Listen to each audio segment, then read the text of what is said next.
నరాలు తెగే ఉత్కంఠ, ఎప్పుడేం జరుగుతుందో తెలియని టెన్షన్, క్షణానికి మారే గెలుపు ఓటములు, ఇవన్నీ ఛాంపియన్స్ ట్రోఫీలో మనం చూడబోయే అద్భుతాలు. చిన్న జట్లతో ఏకపక్ష మ్యాచ్లు ఉండవు, బోర్ కొట్టించే మ్యాచ్లు ఉండవు. బరిలో ఉన్నవన్నీ బలమైన ప్రమాదకరమైన జట్లే. టోర్నీ సుదీర్ఘంగా సాగి విసుగు పట్టించదు. 19 రోజుల్లో 15 మ్యాచ్లతో కథ సమాప్తం. ప్రతి మ్యాచ్ ఫలితము కీలకమే, ప్రతి పోరు రసవత్తరమే. అభిమానులు మినీ ప్రపంచ కప్ గా పిలుచుకునే ఛాంపియన్స్ ట్రోఫీ కాసేపట్లో ప్రారంభం కానుంది. 8 ఏళ్ల విరామం తర్వాత ఈ మెగా టోర్నీ క్రికెట్ అభిమానులను అలరించడానికి సిద్ధమైంది.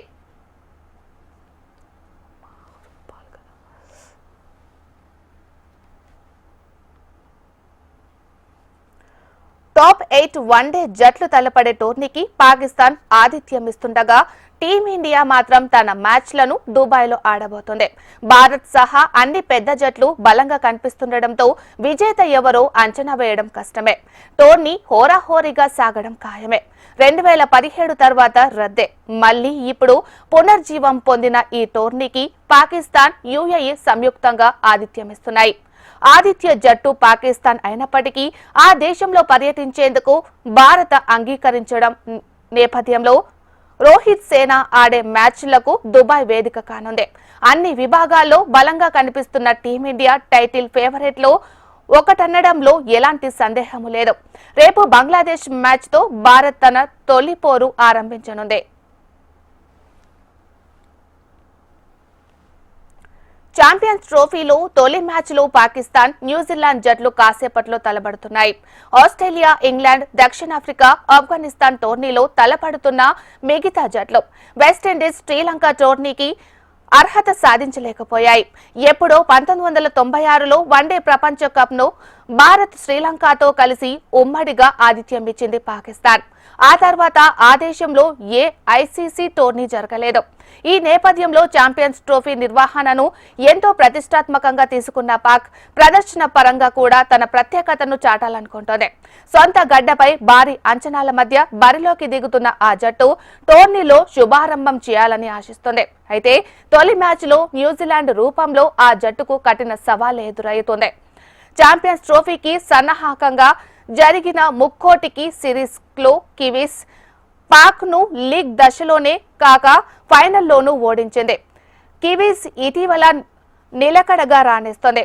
బ్యాటింగ్ లో Williamson, Conway, Mitchell, Latham, Phillips, bowling లో హెన్రీ, డఫీ, షాంటనీ, బ్రాస్వెల్లతో ఆ జట్టు బలంగా కనిపిస్తోంది.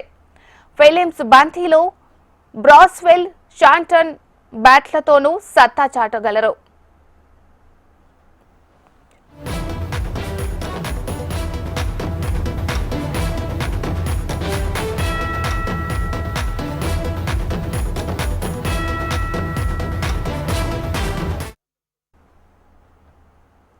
ముక్కోనపు సిరీస్ సంగతి పక్కన పెడితే పాకిస్తాన్ కూడా ఇటీవల బాగానే ఆడుతుంది.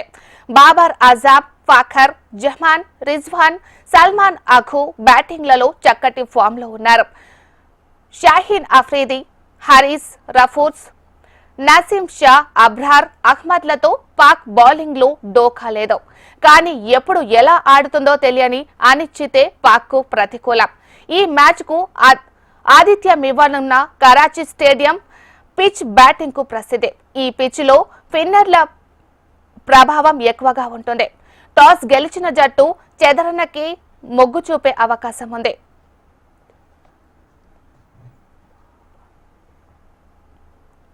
పాకిస్తాన్ లో ఐసీసీ టోర్నీ అంటే కొన్నేళ్ల ముందు వరకు దాదాపుగా అసాధ్యమనిపించే విషయం. 2008లో శ్రీలంకపై ఉగ్రదాడి తర్వాత చాలా ఏళ్ల పాటు ఆ దేశంలో అంతర్జాతీయ మ్యాచ్లే జరగలేదు. పెద్ద జట్లు ఆ దేశ పర్యటనకు రావడానికి చాలా సమయమే పట్టింది. ఆ దేశం ఆతిథ్యం ఇవ్వాల్సిన బహుళ దేశాల టోర్నీలను తటస్థ వేదికల్లోనే నిర్వహించిన పరిస్థితి. అయితే ఎట్టకేలకు ఛాంపియన్స్ ట్రోఫీ రూపంలో పెద్ద టోర్నీని నిర్వహిస్తోంది.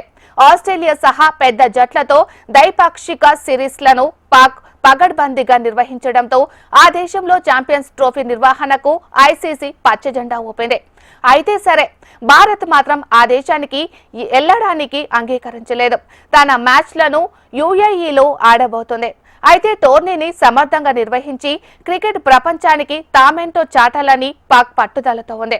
కానీ టోర్నీ ఆరంభానికి ముందే పీసీబీఈ ప్రదర్శన చెప్పలేదు. పీసీసీ నిధులతో కరాచీ, హోరోల్ స్టేడియాల్లో చేపట్టిన పునర్నిర్మాణ పనులు బాగా ఆలస్యమయ్యాయి. పైగా నిర్మాణ పనుల నాణ్యతపై సందేహాలు వ్యక్తమయ్యాయి.